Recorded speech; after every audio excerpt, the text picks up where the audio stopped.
Hi everyone, I'm Jose. And I'm Michaela. Welcome back to our channel. And today we're going to be talking about the 4 main things that trigger the runner-chaser dynamic between you and your twin flame.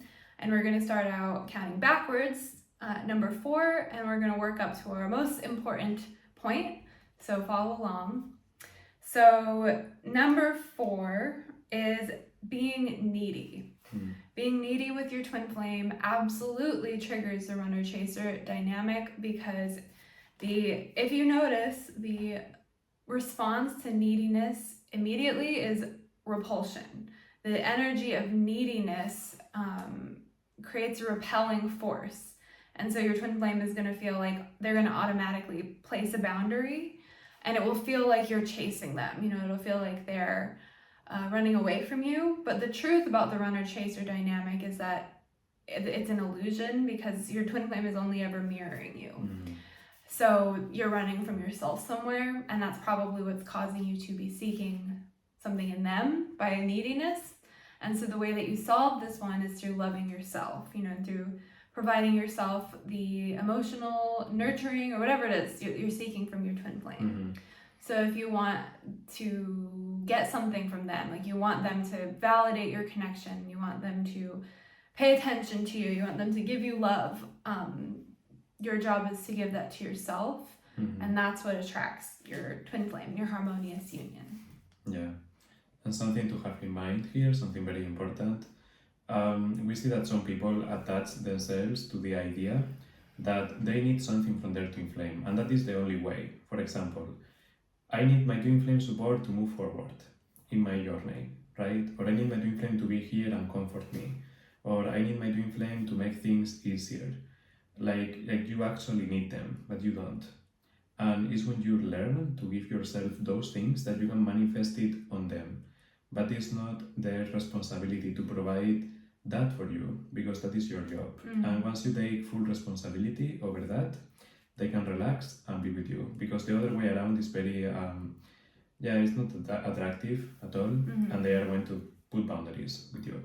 Yeah, and when you love yourself and you take responsibility for giving yourself what you need, that's what creates magnetism and attraction in your twin flame. Union, that's what gets them to be drawn to you. It's you giving your own self-love. So point number 3 is forcing something on your twin flame, including trying to get them to change, or trying to force the connection, or trying to tell them your twin flames and hope that, that somehow gets them to want to be with you. But the truth is, you can't force anything onto your twin flame. And you can't, even though they're your ultimate lover and they're designed to be with you, you can't force that connection. You can't make it happen, and that's not the way to being together. That will actually just push them away. Yep, perfect. You don't have anything? No, I think with this one. Okay, well, pretty self-explanatory.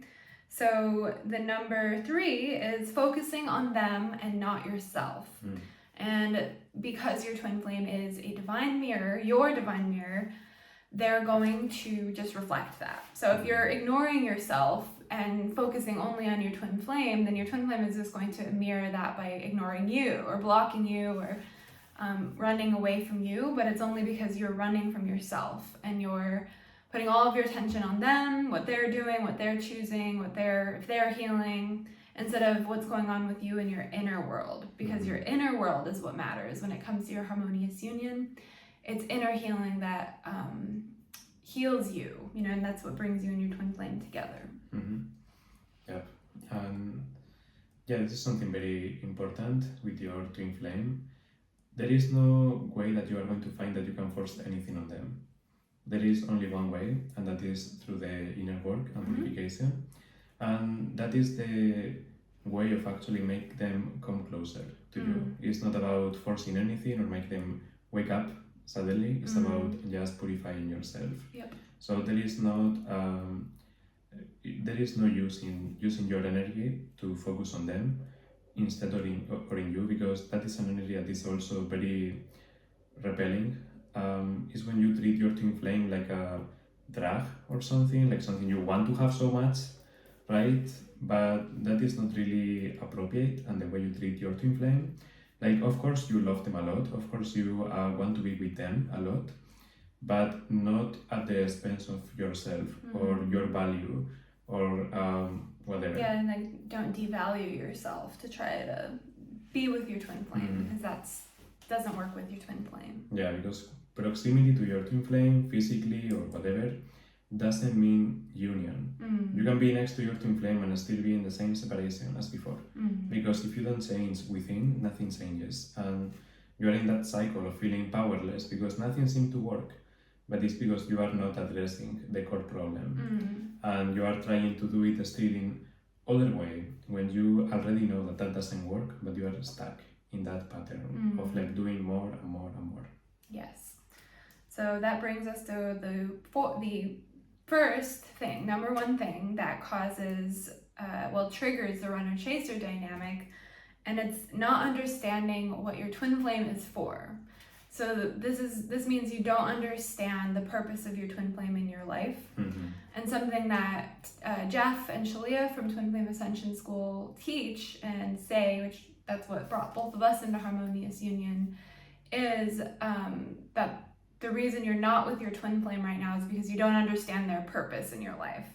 And not understanding what your twin flame is for is going to cause them to not be in your life, because until you are able to fully respect and honor the purpose of your twin flame, there's no point in you being together. There's no purpose, because your twin flame, their purpose in your life is it's a spiritual path. It's an ascension path. You know, it's for your spiritual healing first and foremost.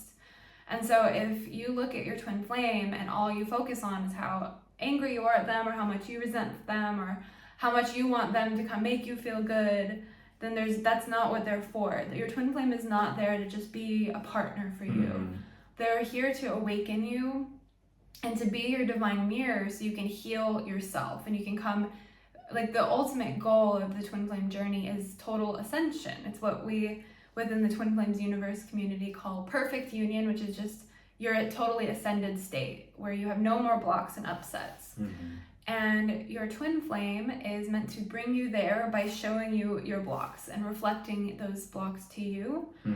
And if you're not using the opportunity of having your twin flame in your life properly, it will not be there until you are able to handle that spiritual responsibility of healing. So everyone that's called to be on the twin flame journey is called to take their ascension path. And your twin flame is the fastest way to do that because you have the person that's literally you in your life showing you all of your crap and all of your stuff, you know, all of your blocks.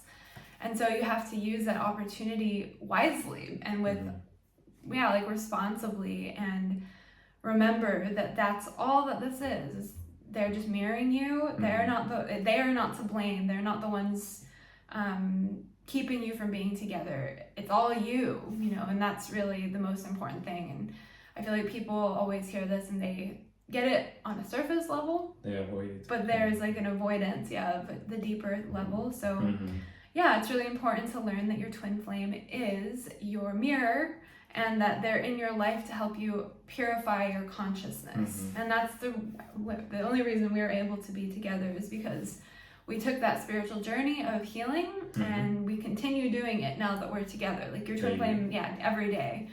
Your twin flame is not like just a buddy, someone that's just around or a partner. It's not about that. Like it's a spiritual path first.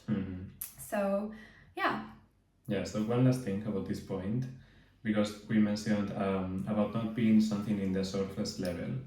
Something about this point of knowing what your twin flame is for, this is something you cannot fake on the path. And by this, what I mean is you cannot put a facade of knowing and expect the result.